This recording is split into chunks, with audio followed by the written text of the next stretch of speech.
जय श्री कृष्णा। राधे राधे। आज आप लोग सुनेंगे रमा एकादशी व्रत की कथा और साथ में सुनेंगे 11 माता की कथा और एकादशी देवी की कथा। तो सबसे पहले सुनते हैं 11 माता की कथा। एक बार एक राज्य में एक राजा रहा करता था। राजा बहुत ही बुद्धिमान और बलशाली था। राजा सदैव अपनी प्रजा का बहुत अच्छे से ध्यान रखता था। प्रजा भी अपने राजा को बहुत पसंद करती थी। राजा की 2 बेटियां थीं। राजा अपनी दोनों बेटियों से बहुत प्रेम करता था। राजा की छोटी बेटी देखने में बहुत सुंदर और आकर्षण थी और राजा की बड़ी बेटी छोटी बेटी के मुकाबले थोड़ा कम सुंदर थी।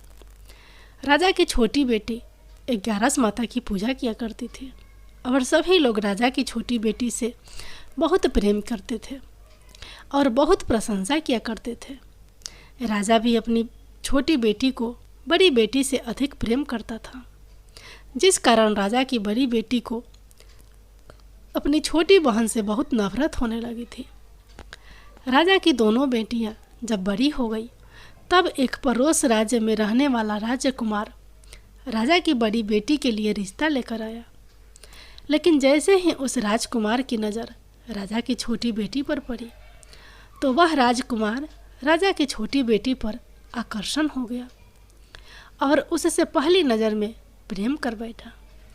उस राजकुमार ने राजा की बड़ी बेटी के साथ विवाह करने से मना कर दिया और उसने राजा से कहा कि मैं आपकी छोटी बेटी से विवाह करना चाहता हूँ।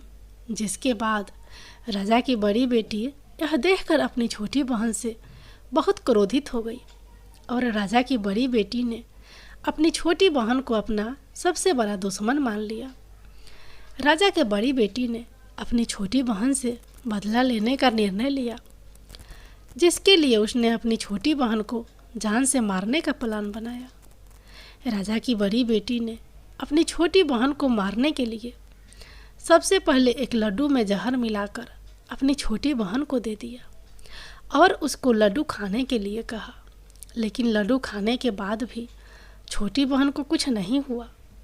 बड़ी बहन यह देखकर बहुत आश्चर्यचकित हो गई, लेकिन बड़ी बहन ने हार नहीं मानी और उसने जब रात में छोटी बहन अपने कमरे में सो रही थी तब एक मटके में सांप रखकर उसे कमरे में छोड़ दिया।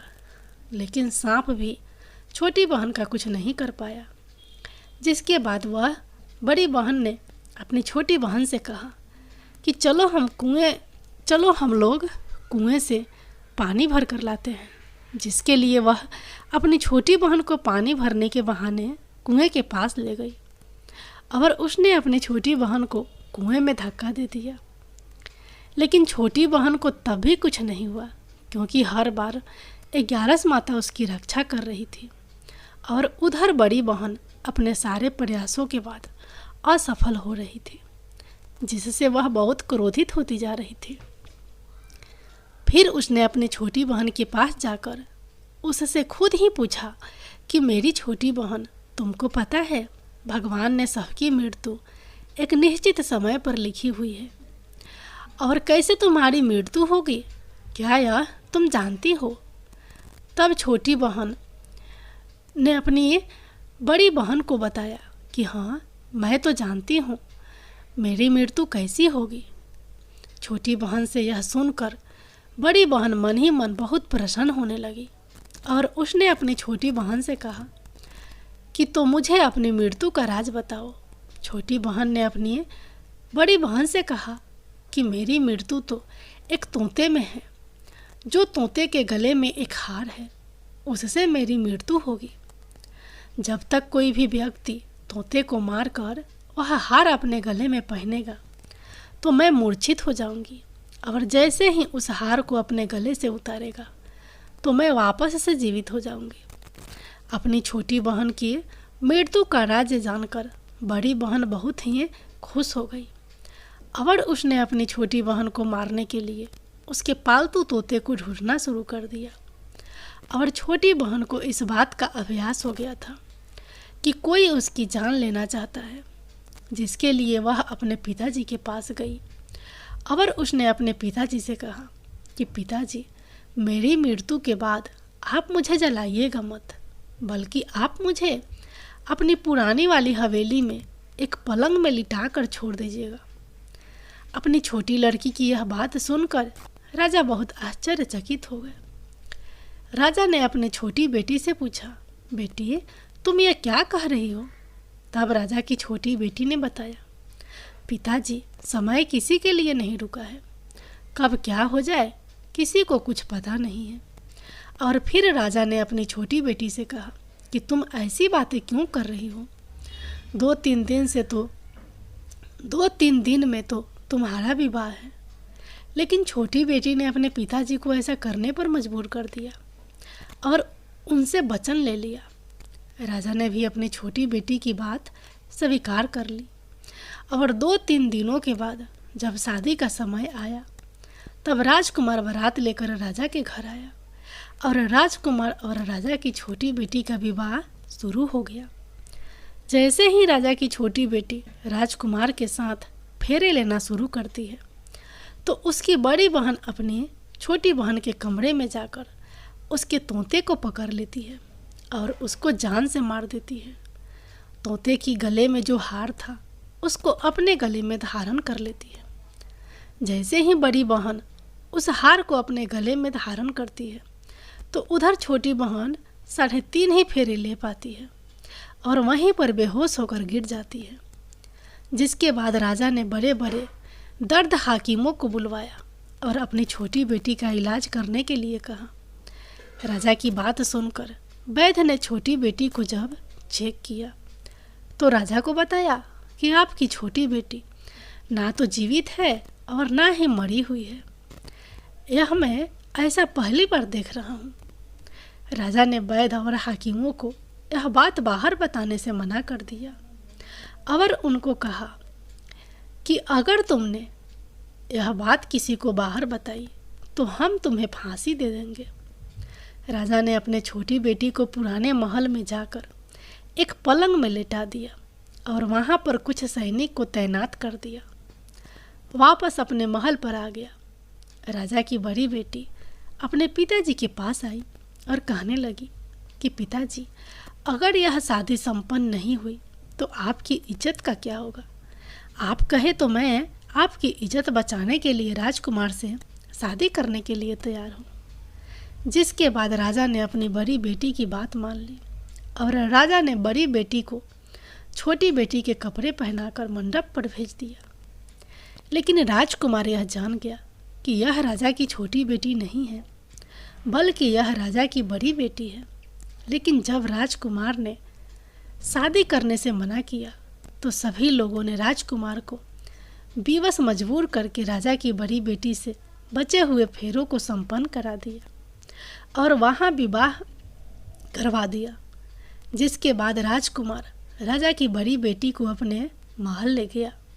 राजकुमार राजा की बड़ी बेटी से ना तो बात करता था, ना ही उसको पसंद करता था और ना ही उसके आसपास भटकता था। और राजकुमार ने यह फैसला लिया था कि वह अपनी प्रेमिका को ढूंढ कर रहेगा और यह जान कर रहेगा कि उसके साथ आखिर हुआ क्या था। एक दिन राजकुमार अपने घोड़े पर सवार होकर राजा के पुराने महल के पास पहुंच गया, जहां पर उसने कुछ सैनिकों को देखा।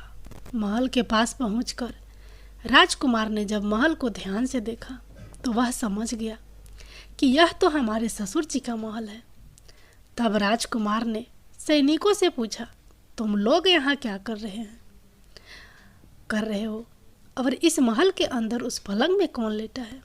जिसके बाद सैनिकों ने बताया कि यहाँ पर राजा की छोटी बेटी लेटी है। यह सुनकर राजकुमार बहुत खुश हो गया और वह तुरंत अपनी प्रेमिका के पास पहुँच गया और उसकी सेवा करने लगा। जैसे ही रात हुई तो राजा की छोटी बेटी उठकर खड़ी हो गई। राजकुमार यह देखकर बहुत खुश हो गया और उसने अपनी प्रेमिका से पूछा कि तुम यहाँ क्या कर रही हो? तुम मेरे साथ मेरे घर चलो। राजा की छोटी बेटी ने राजकुमार को सारी बातें बता दी कि मेरी जान एक तोते में बसी थी और मैंने यह बात सिर्फ अपनी बड़ी बहन को बताया था और मुझे पता है कि उसने ही मुझे मारने का प्रयास किया है। उसके पास एक हार है जिसको वह सुबह पहन लेती है और रात को उतार देती है। जब तक वह हार पहने ले रहती है तब तक मैं मूर्छित रहती हूँ, और जैसे ही वह हार को उतार देती है तो मैं जीवित हो जाती हूँ। और जब तक मेरी बड़ी बहन के पास वह हार है तब तक मैं ऐसे ही जीवित और मूर्छित होती रहूँगी। अगर मेरी बड़ी बहन के पास जो हार है वह मेरे हाथ में लग जाए तो मैं हमेशा के लिए जीवित हो जाऊंगी। राजकुमार यह बात सुनकर राजा की छोटी बेटी के पास रहने का निर्णय ले लिया और उसने अपने बचे हुए सारे फेरे उस पलंग में लेटी राजकुमार की छोटी बेटी के साथ ले लिए और अपना विवाह पूर्ण कर लिया और वहीं पर ही रहने लगा। देखते ही देखते कुछ समय में राजा की छोटी बेटी और राजकुमार की पत्नी पेट से हो गई। एक दिन राजकुमार को किसी काम से बाहर जाना पड़ा। तब छोटी बहन के पेट में बहुत तेज से दर्द होने लगा, जिसके बाद उसने 11 माता का आह्वान किया। जिसके बाद वहाँ पर 11 माता प्रकट हुई और उन्होंने अपने भक्तों के दर्द को दूर किया और एक पुत्र की प्राप्ति करवाई। और वहीं पर अचानक से राजकुमार भी आ गया। राजकुमार ने 11 माता को देखा तो वह आश्चर्यचकित हो गया और उसने तुरंत माता को प्रणाम किया। और 11 माता ने राजकुमार से कहा कि जब तुम्हारा पुत्र 5 वर्ष का हो जाए तो तुम अपनी पत्नी का हार लाकर इसके गले में डाल देना। और देखते ही देखते राजकुमार और राजा की छोटी बेटी का पुत्र 5 वर्ष का हो जाता है। तो राजकुमार अपने बेटे से कहता है कि बेटा, मैं कुछ काम से बाहर जा रहा हूँ, तुम अपनी माता का ध्यान रखना। और वहाँ से चला जाता है। राजा को बाहर निकलता देख बड़ी बहन के सैनिक देख लेते हैं और बड़ी बहन को जाकर सारी बातें बता देते हैं। जिसके बाद बड़ी बहन अपनी छोटी बहन के पुत्र को वहाँ से उठवा लेती है और उसको जान से मरवा देती है। छोटी बेटी के पुत्र के 2 टुकड़े करवा देती है। पहला टुकड़ा चक्की के पास छुपा देती है और दूसरा टुकड़ा अपने पलंग के नीचे रख लेती है। अब 11 माता भिखारी का रूप लेकर आती है। एक भिखारी का रूप रहकर बड़ी बहन के पास चली जाती है, जिसके बाद वहाँ पर भिक्षा मांगने लगती है।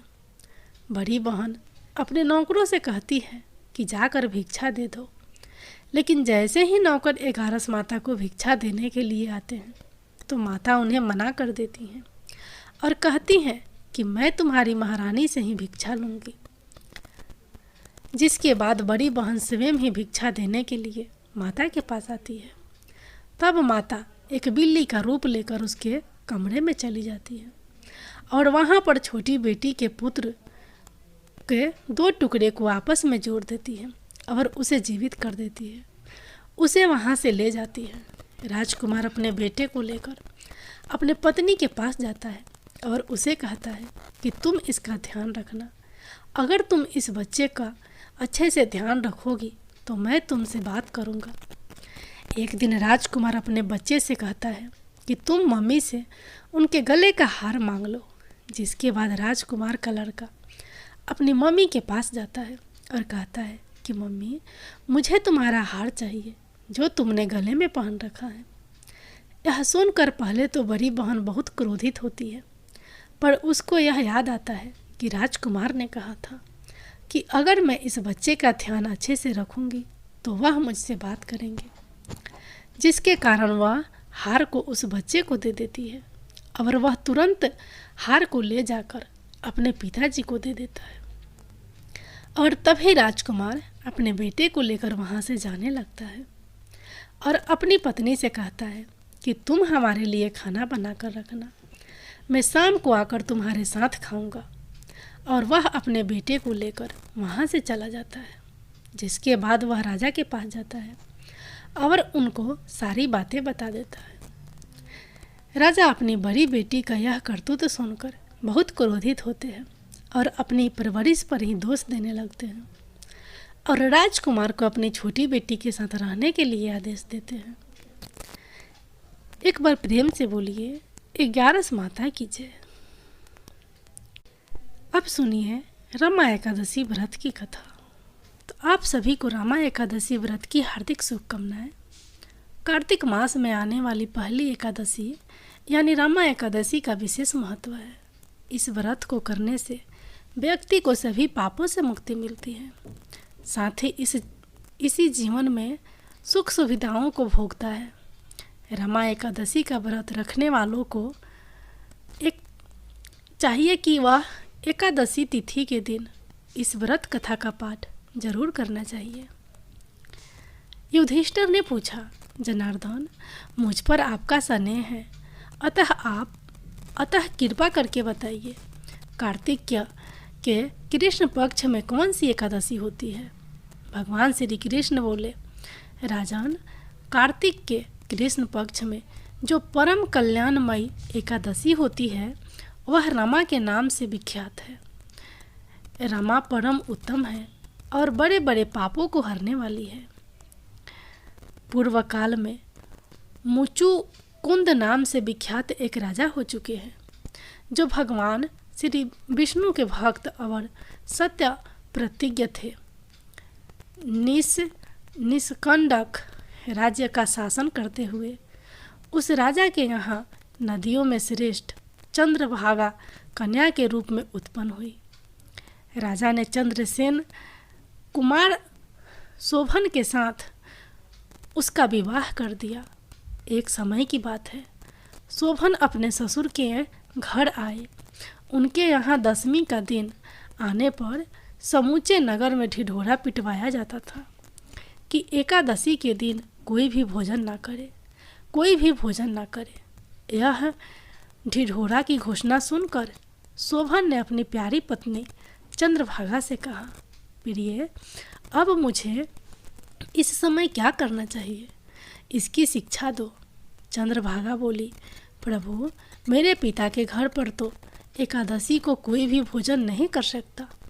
हाथी, घोड़े, हाथियों के बच्चे तथा अन्य पशु भी अन्य घास तथा जल तक का आहार नहीं करने पाते। फिर मनुष्य तथा जल तक का आहार नहीं करने पाते। फिर मनुष्य एकादशी के दिन कैसे भोजन कर सकते हैं? प्रनाथ, यदि आप भोजन करेंगे तो आपकी बड़ी निंदा होगी। इस प्रकार मन में विचार करके अपने चित्त को दृढ़ कीजिए। शोभन ने कहा, प्रिय, तुम्हारा कहना सत्य है, मैं भी आज उपवास करूंगा। देव का जैसा विधान है वैसा ही होगा। भगवान श्री कृष्ण कहते हैं, इस प्रकार दृढ़ निश्चय करके शोभन ने व्रत के नियम का पालन किया। क्षुधा से उनके शरीर में पीड़ा होने लगी, अतः वह बहुत दुखी हुए। भूख की चिंता में पड़े पड़े सूर्यास्त हो गया। रात्रि आई जो हरि पूजा परायण प्रथा जागरण में आसक्त वैष्णव मनुष्यों का हर्ष बढ़ाने वाली थी, परंतु वहीं रात्रि शोभन के लिए अत्यंत दुखदायिनी हुई। सूर्योदय होते होते उनका प्राणांत हो गया। राजा मुचुकुंद ने राजोचित काष्ठों से शोभन का दाह संस्कार कराया। चंद्रभागा पति का परलौकिक कर्म करते पिता के ही घर पर रहने लगी। निप श्रेष्ठ रमा नामक एकादशी के व्रत के प्रभाव से शोभन मंदराचल के शिखर पर बसे हुए परम रमणीय देवपुर को प्राप्त हुआ। वहाँ शोभन द्वितीय कुबेर की भांति शोभा पाने लगा। राजा मुचुकुंद के नगर में सोम शर्मा नाम से विख्यात एक ब्राह्मण रहते थे। ये तीर्थ यात्रा से घूमते हुए कभी मंदराचल पर्वत पर गए। वहाँ उन्हें शोभन दिखाई दिए। राजा के दामाद को पहचान कर वे उनके समीप गए। शोभन भी उस समय द्विज श्रेष्ठ सोम शर्मा को आया जान शीघ्र ही आसन से उठकर खड़े हो गए और उन्हें प्रणाम किया। फिर क्रमशः अपने वसुर राजा मुचुकुंद का, प्रिय पत्नी चंद्रभागा का तथा समस्त नगर का कुशल समाचार पूछा। सोम शर्मा ने कहा, राजना, वहाँ सबकी कुशल है, यहाँ तो अद्भुत आश्चर्य की बात है। ऐसा सुंदर और विचित्र नगर तो कहीं किसी ने भी नहीं देखा होगा। बताओ तो सही, तुम्हें इस नगर की प्राप्ति कैसे हुई? शोभन बोले, द्विजेंद्र, कार्तिक के कृष्ण पक्ष में जो रमा नाम की एकादशी होती है, उसी का व्रत करने से मुझे ऐसे नगर की प्राप्ति हुई है। ब्राह्मणा, मैंने श्रद्धाहीन होकर इस उत्तम व्रत का अनुष्ठान किया था, इसलिए मैं ऐसा मानता हूँ कि यह नगर सदा स्थिर रहने वाला नहीं है। आप मुचुकुंद की सुंदरी कन्या चंद्रभागा से यह सारा वृत्तांत कहिएगा। शोभन की बात सुनकर सोम शर्मा ब्राह्मण मुचुकुंदपुर में गए और वहाँ चंद्रभागा के सामने उन्होंने सारा वृत्तांत कह सुनाया। सोम शर्मा बोले, सुबह मैंने तुम्हारे पति को प्रत्यक्ष देखा है तथा इंद्रपुरी के समान उनके दूरदर्शन नगर का भी अवलोकन किया है। वे उसे अस्थिर बतलाते थे, तुम उसको स्थिर बनाओ। चंद्रभागा ने कहा, ब्राह्मणे, मेरे मन में पति के दर्शन की लालसा लगी हुई है, आप मुझे वहाँ लेकर चलिए। मैं अपने व्रत के पुण्य से उस नगर को स्थिर बनाऊंगी। भगवान श्री कृष्ण कहते हैं, राजन, चंद्रभागा की बात सुनकर सोम शर्मा उसे साथ ले मंदराचल पर्वत के निकट वामदेव मुनि के आश्रम पर गए। वहाँ ऋषि के मंत्र की शक्ति तथा एकादशी सेवन के प्रभाव से चंद्रभागा का शरीर दिव्य हो गया तथा उसने दिव्य गति प्राप्त कर ली। इसके बाद वह पति के समीप गई। उस समय उसके नेत्र हर्षोल्लास से खिल रहे थे। अपनी प्रिय पत्नी को आई देख शोभन को बड़ी प्रसन्नता हुई। उन्होंने उसे बुलाकर अपने वाम भाग में सिंहासन पर बिठाया।